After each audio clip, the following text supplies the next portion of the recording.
Hello mga ate, kamusta kayo? Eto na nga po pala yung video nung pumunta nga pala kami sa Agpay Eco Park sa San Nicolas. Kaya samahan niyo po kami sa aming biyahe papunta nga po doon sa San Nicolas. At pagkaraan nga po ng ilang minuto ay nakarating na nga po kami dito sa bayan ng San Nicolas. At ito nga po pala yung kanilang plaza na napakaganda at napakalinis na plaza.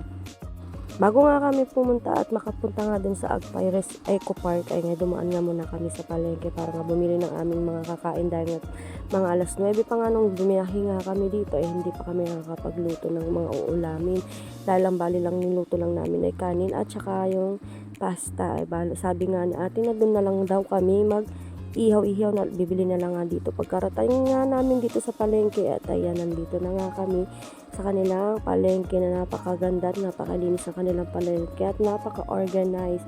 Kaso nga lang medyo konti pa lang yung mga nagtitinda. Tinanong nga namin sa isang tindera kung kailan yung kanilang tiyenda ay araw-araw naman daw po ang kanilang palengke. Pagkarating nga namin dito sa palengke, dali-dali na rin kami bumili ng aming mga uulamin. Bali, ihaw-ihaw na nga rin daw pala ang aming lulutuin para mas madali. Bali, bumili na nga rin para sa ate sa inyo 3 pirasong bangus.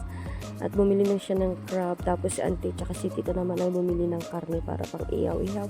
Tapos dinagdagan na lang na ate siya ng manok para pang inasal daw. Tapos nagdala na lang kami ng methane griller para may paglulutuan kami. After that, tapos namin bumili ng aming lulutuin at ihawin na ulam. Ayan, dumiretso at paalis na kami. Pupunta na nga rin pala dito sa Agpay Resort. Resort Eco Park. At habang bumiyahe nga kami, ay ayan, tinitingnan namin yung mga nadadaanan naming mga bundok bang tawag dyan, bambantay kakas dyan, nagmamayat nga kita antipaligid, green. Bali nakamotor na nga lang kami dyan na papunta at napaka-enjoy nga habang kami bumibiyahe kasi napakaganda ng background or yung tema nakikita natin mga yan, bambantay. Diba nagsyala, nagmayat, nag-enjoy ko, naglamiis itin tiyempo na. Sakto may bagyong araw na yan pero natuloy pa rin kami kasi wala nga kuryente dito sa amin. Kaya naman na pagdesisyon na ng lahat na mapunta na kami dito sa Agpay Eco Park. Ayan. Tamang-tama nga nung bimabiyahe kami kahit nakamotor lang kami, hindi mainit. Saktong-sakto at tsumempo sa aming pagbibiyahe papunta nga sa Agpay Resort ay Eco Park. Matagal na nga namin ito binabalak pero hindi matuloy-tuloy. Kaya naman mas maganda talaga pag biglaan at natutuloy. Napakaganda talaga ng view papunta nga dito sa Agpay Eco Park. Bigla-biglaan na lang na pupunta talaga. Let's go. Why not? Hintayin ko namin Hindi ko lang sure kung ilang oras yung biyahe namin. Kasi nga patigil-tigil kami, dumaan pa kami sa plaza. Pero mga 1 oras siguro mahigit yung biyahe papunta nga dito sa Agpay Resort kasi nga dito kami dumaan. Pwede rin daw naman dumaan dun sa San Roque na mas mabilis. Pero dito na namin piniling dumaan kasi para naman ma-enjoy namin yung way papunta dun sa Agpay Eco Park. Napakaliblib nga nung lugar na pupunta namin. Pero hindi naman nakakapagod kasi napaka-enjoy. Hindi pa nga ako nahulog yan kasi nga yung daan biglang kasi naman binilisan ba naman yung paakyat tapos biglang pa diretso yung daan. Oo, diba? Muntik na ako nahulog. Buti na lang nakahawak pa ako. At buti na lang yung mahigpit yung pagkakahawak ko nga dun sa aking cellphone at may nadaanan pa kaming ugsa, chares. Kambing na palakad-lakad yan sa kalsada. Muntik pa nga mapadalisan. Makaldereta nga din nga oras, chares. Habang kami nga bumibiyahe, patingin-tingin at palingon-lingon nga kami sa likod sa mga kasama namin. Bali, 3 nga kami nakamotor dyan. 4 pala kami nakamotor dyan.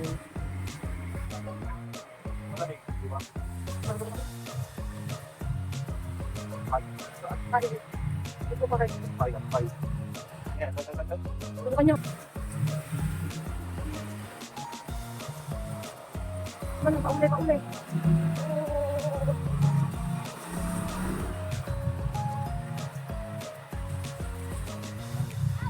Sila kalakad ka tulo.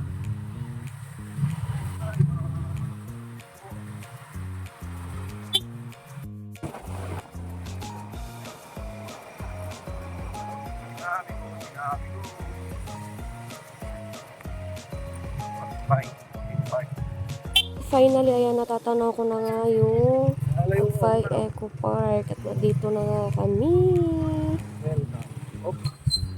At ayan na, final na nandito na nga kami. Welcome Agpay Eco Park. Ayan, bubungod sa iyo yung mga naglalakihang mga puno. Ayan, nakakabilib at nakakamangha yung mga naglalakihang mga puno. Yung mga puno pala yan, may nakalagay na pangalan at mga scientific na mga pangalan ng mga puno na yan. O, diba? Ito naman, ang lalaki. Karating mo nga dito, kailangan mo maglista ng mga pangalan. Tapos yung kung ilang taon or taga saan kayo. Ayan, maglilista muna kayo dahil may bayad ng mga... ang alam ko, 20 pesos ata yung binayaran namin bawat isang tao. Tapos, mimili ka kung anong gusto mong mga cottage. At kung gusto mo ng kubo or yung ano lang, tapos may upuan na rin. Pinili na lang namin yung malapit sa pool para naman nakikita namin mga bawatang maliligo. Sabay na may maliligo ng mga bata. Para natatanaw namin sila. Tamang sila nga naglilista. Ayan, tignan natin yung map. Kasi napakaluwang nitong lugar na Agpay Eco Park. Napakalat kaya may guide map dyan.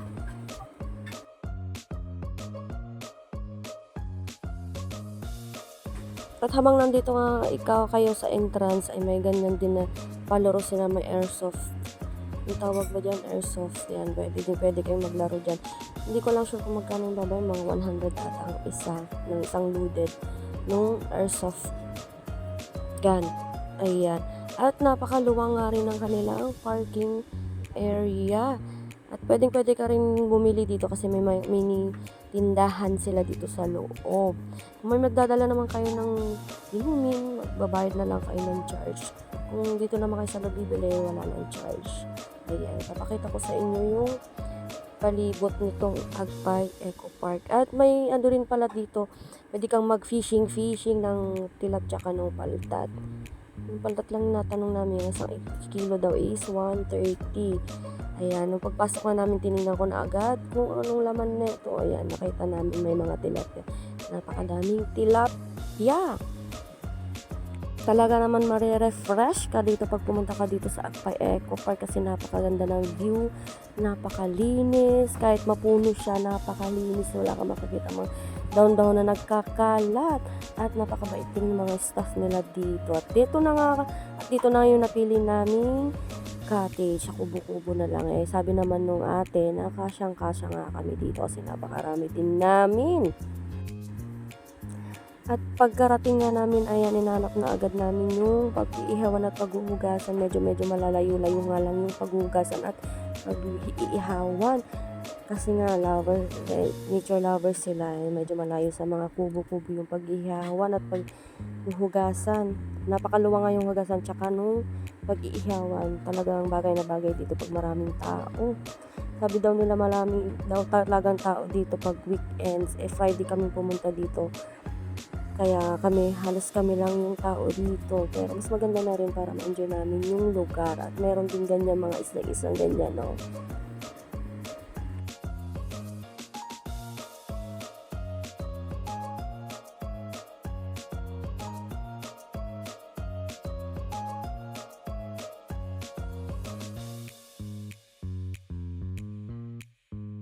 At after nga namin na after ko nga pala i-video yung mga isla doon, ayan, tumulong na rin pala ako dito para mag-prepare ng aming mga lulutuin dahil mga gutom ng mga person, mga alas 12 or 11 na tanong nang kapag prepare kami ng aming mga ulamin. Ayan, kanya-kanya na nga kaming mga gawain para naman mabilis.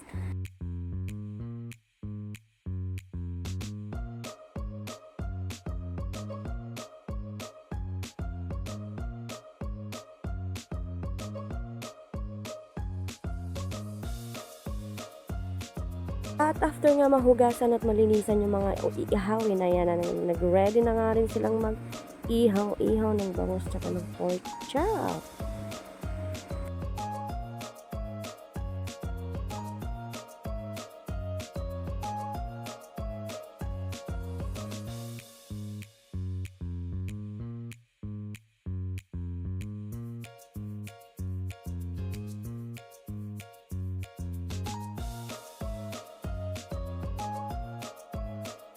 At habang kami ay nag-iihaw, ayan na bumuhos na yung malakas na ulan.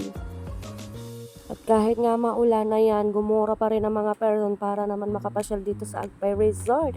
Walang makakapagpigil sa mga dorang galang-gala, chares.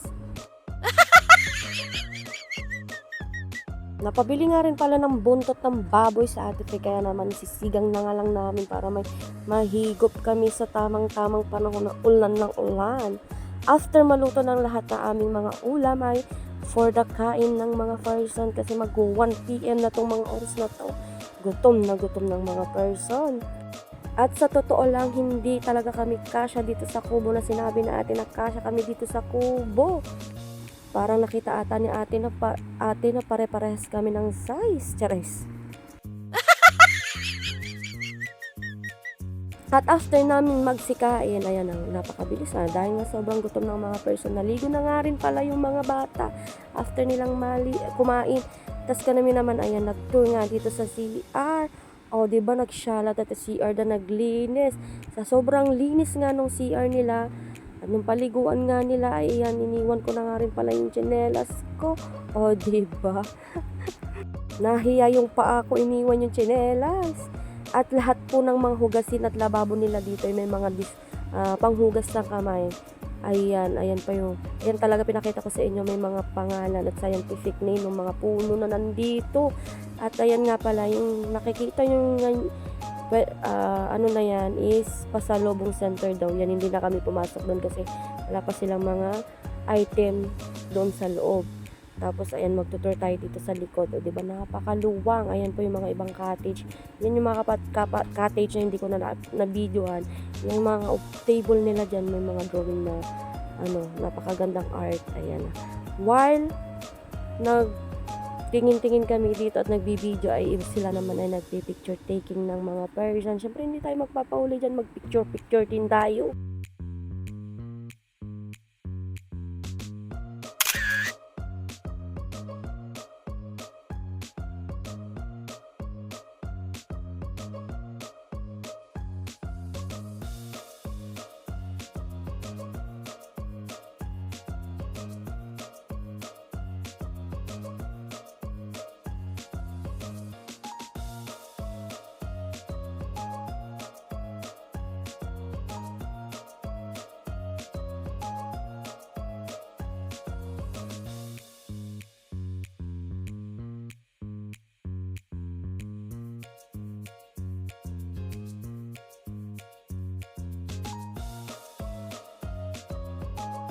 For more info,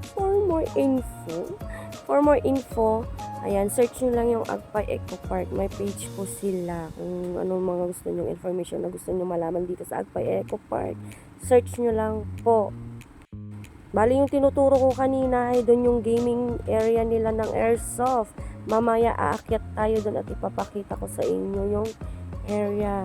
While dito muna kami sa pangpatugurger ng tumang itech.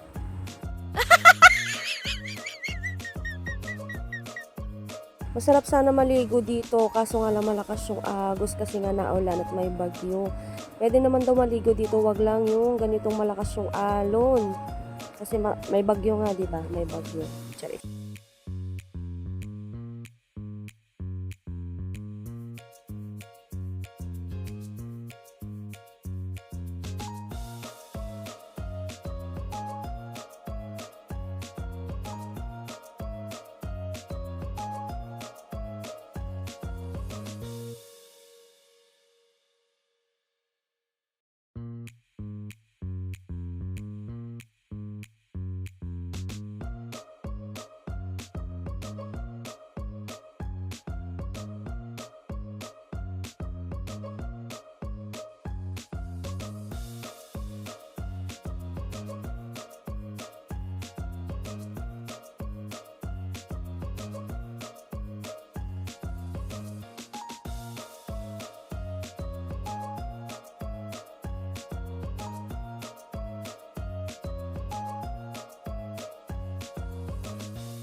Tara na at aakyat na tayo dito sa area ng gaming area ng airsoft. Let's go.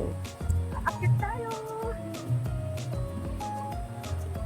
Ang tayo kayo sakay.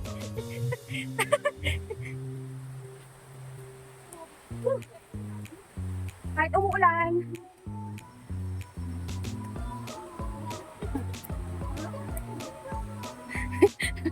Sige, sige.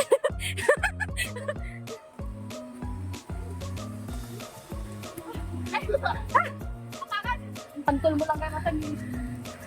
Maglalaro nga sana kami kaso nga lang naulan at pangit naman kasi magputik yung daan at yung paglalaroan kaya yung iba medyo natumba na nga ata yung Yung gano'n daw hindi nakita ko. paghaharangan ata na maglalaro dito kasi nga maulan dire-diretso yung ulan. Nandito yung gaming area ng Airsoft. O diba, akyat ka pa. Nasakto pang umaambon ng umakyat kami Bermuda dito. yan, no? Walang pakialaman yan. Basta kami mga mamasyalo mag-enjoy. Enjoy now, tagar-gar later. Charis. Mayroon pa doon, oh. Dapat agdan dyan.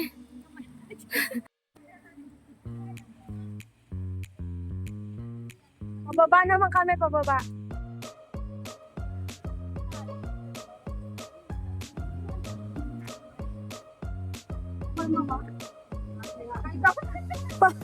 Tawa naman dyan. Baba.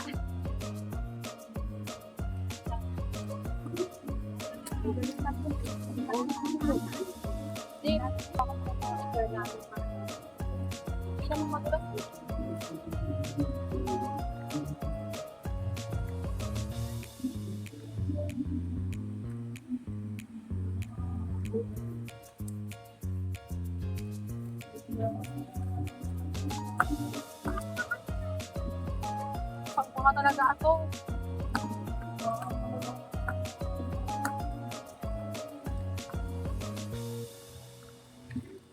Kaya pa yan tayo.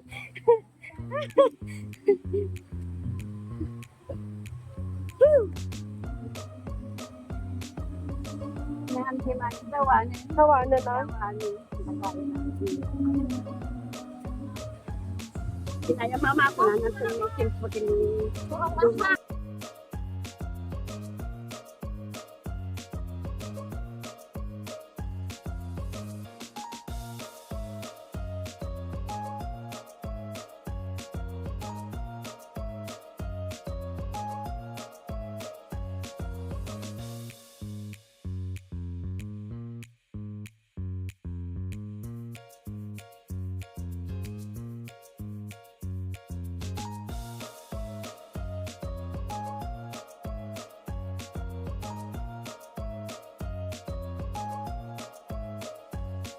Go. Balik ka. Oo. Balik, balik. Sige. Oh, naglay na. Oh, hanggang dito lang aking video. Agyaman akti pinagbuya yung video. Salamat. Bye-bye.